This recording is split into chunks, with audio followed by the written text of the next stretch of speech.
Hello, I'm going to try to explain how to think about Unit 4 essay questions the way I think about them, how to revise for them, and how to plan to be able to answer them in the exam or anywhere else. So, if you look at the syllabus, Cambridge say that for assessment objective 1B, you need to demonstrate an understanding of the past through explanation, analysis, judgment, and using key concepts like those highlighted ones. Let's work backwards. In fact, significance never comes up on its own. Everything they ask you about is something that is significant, and they're assuming that you understand the nature of significance. So far, at A level at least, they've never asked you explicitly about significance. They do ask implicitly about continuity and change. They don't often use those words, although they do sometimes use the word change. They do talk about causation and consequence. Of those two, causation is the more common one. Actually, from this whole list, causation is the most common out of all of them. But when there's consequence questions, it's often dressed up to look like something else. Let me explain in a bit more detail. So those are the key ones. I'm going to start by working through in the order that you see them on the screen. So causation questions. How to revise for a causation question? Well, you need to know all the reasons for a thing.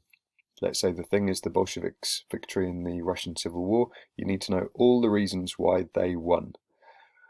I will probably, if I've done my job properly, have taught you all the main reasons why the Bolsheviks won.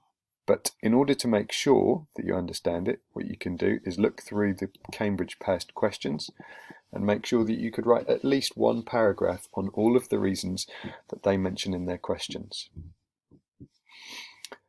Of course, they can't have asked you yet about all of the possible reasons, so you do need to go beyond just the ones mentioned in the Cambridge questions, and if you've done your revision based on the material that I've given you, that shouldn't be difficult. You need to be able to rank these reasons and explain how they were interconnected. And I'll explain why that's important in a moment. And for each reason, you need to be able to explain why it was important, in other words, why it led to Bolshevik victory, and you need to be able to provide some specific details to prove each point you want to make. In your answer, you need to answer the question directly in the introduction. You need to begin you need to begin with a full paragraph. So your first main body paragraph needs to be the reason they gave you in the question. You've got to start with the reason that Cambridge give you, and then you move on and you write 3 or 4 paragraphs covering 3 or 4 of the other key reasons. And then in your conclusion, you judge and you evaluate and you explain overall what you think. So, down at the bottom we've got the blue ones. These are the Lenin questions. Up at the top we have the Stalin questions. So you can pause this slide, study these questions in a bit more detail. And in particular I want you to look for what is the event that's being caused. So pause the video and see if you can figure out for each question what's the event that's being caused. Okay. The event that's being caused in the Stalin questions, in all 3 of them, is Stalin's rise to power. Now, one thing that you might find interesting is that Cambridge are generally fairly consistent with the language that they use. So where you see Stalin's rise to power, they try to use that same phrase each time so that you will learn to recognize that what they're talking about really there is the leadership struggle. They do use other phrases, and it's a good idea to look at the Cambridge questions on the leadership struggle, for example, so that you can see what other phrases they use. But another thing you can do is to look through the questions, for example, on economic policies, and see what phrase they use to describe the economic policies, so that when it comes up in the exam, you recognize it and you know what they're talking about. Down at the bottom with the Lenin questions, the first one, the green one, is talking about the establishment of Bolshevik rule. And again, if you look through the Lenin questions, you'll see that that phrase is used more than once. And right down at the bottom, you've got reasons for Bolshevik victory in the Russian Civil War. Again, that's a phrase that they often use. So the events that are being caused tend to repeat. So when you've done a bit of revision, look through a list of Cambridge questions and see if you can identify the key events that they like asking questions about. Moving on, continuity and change questions. These are more complex. In order to understand how to answer these, you need to have revised the key policies. But don't aimlessly revise the key policies. When you're looking at a key policy, study in particular the situation before or the problems that the policy was designed to address. Then, when you look at the policy, look at how each of the problems was tackled. In other words, the elements of each policy. So break war communism down into its 4 or 5 key elements or key priorities. Same with the NEP, same with collectivization or the 5-year plans. Then, when you get to the outcomes, consider each element again and consider how far each element was successful or how far it failed. Each of those elements, consider why it was important, how successful it was, and make sure that you're learning some key examples, some key details, so that you can explain each one. When you answer one of these questions, make sure that you're writing 1 paragraph per element.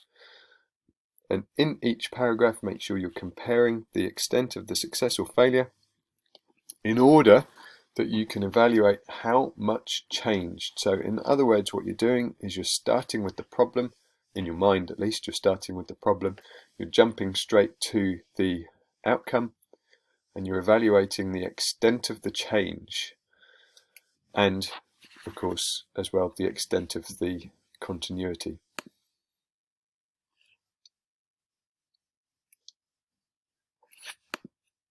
Let's have a look at some examples. So what's the thing being changed in each case? How far did Stalin modernize the Soviet economy? The thing that's being changed is the Soviet economy, and what's the nature of the change? Modernization. Second question for Stalin, the social impact of Stalin's rule. The thing that's being changed is society, and the nature of the change is the kind of impact of on society of Stalin's rule. Look down at the bottom at the lending questions. What's the thing that's being changed? Well, in the first 2, it's the economy, and in the third one, it's the government. And so look again at the nature of the change. First lending question, was it an effective change? And the second question, was it an effective or ineffective solution? And then the third one is the change in the way the country was governed. The question is what you might call the similarity and difference questions. This is the way I find it helpful to think about them, but if you look back at the syllabus, you'll see that Cambridge call it a consequence question. You'll remember that what I've advised you to do here is to revise the ideal types, and you need to know at least 5 features of all the ideal types.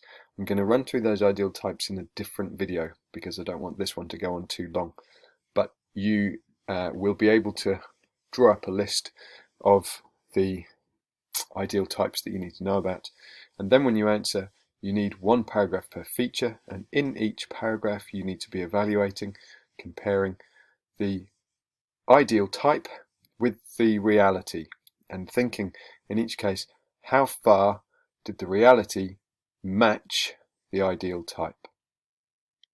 Let's look at some examples and think about what is the ideal type here. Well, first one on that list, the ideal type is an effective industrialization policy. What would an effective industrialization policy look like, and therefore how far does Stalin's match that ideal type? Second one, what would a modern economy look like, or a modernized economy look like, and how far does Stalin's match that ideal type? Third one, maybe slightly less clear to see. What would a social policy that benefited women look like, and therefore how far did Stalin's policies match it? On the lending questions, it's perhaps a little bit easier to see, and we've talked about this before. The ideal types are a Marxist government, a brutal dictatorship, a communist state, but of course they could equally ask you about economics as well. Hope that helps.